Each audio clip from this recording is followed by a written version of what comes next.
Bonjour. En cette rentrée, disons-le, un peu morose, quelques souvenirs de vacances ne devraient pas nous faire de mal. Ils ont des yeux et ne voient pas, des oreilles et n'entendent pas. Cette phrase est prononcée par le Christ dans l'évangile de Matthieu et on la retrouve, paraît-il, également dans le Coran. J'ai repensé à cette phrase lors d'un séjour à Chamonix. Écoutez plutôt, 9h30.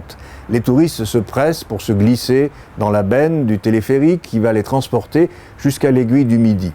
Enfin, nous partons peu à peu, le rideau se lève sur un panorama exceptionnel. Aussitôt arrivé, la boîte déverse son contenu d'hommes et de femmes prêts à me piétiner parce que je ne sors pas assez vite. Mon émerveillement est la cause de ma lenteur. Là, devant moi, l'un des paysages les plus grandioses du monde, la montagne vue à 3900 mètres d'altitude. Le Mont Blanc est là, à portée de main. Plusieurs cathédrales de pierre dressent leurs flèches dans le ciel, des cathédrales que nul homme ne construira jamais, Dieu seul pouvait en être l'architecte. Quelqu'un me bouscule pour prendre une photo et me sort de ma rêverie. Les porteurs d'appareils photos sont nombreux, je les observe. Voici d'abord le genre bourrasque. Aussitôt la benne ouverte, il se précipite, au pas de course, sur la plateforme d'observation. L'œil déjà arrivé au viseur. Dans un concert de déclencheurs, il enferme la nature dans sa boîte, croyant ainsi se l'approprier. Un clic à droite, un autre à gauche, en haut, en bas, dessus, dessous, hop, il est reparti.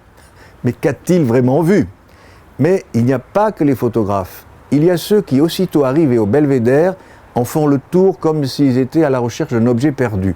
En fait, ils recherchent un emplacement pour s'installer, non pour contempler, mais pour fermer les yeux. Il paraît qu'on bronze mieux et plus vite à 3900 mètres. Alors, après s'être badigeonné d'huile, ils se déposent en douceur sur le grill. Il y en a d'autres qui ferment les yeux. Mais il ne faut pas se tromper. Leur attitude est celle de la contemplation. Ils ferment les yeux pour mieux voir, mieux éprouver l'imposante présence de la montagne. Je me suis attardé à observer un couple, deux Japonais, infidèles à leur réputation. Ils n'ont pas d'appareil photo.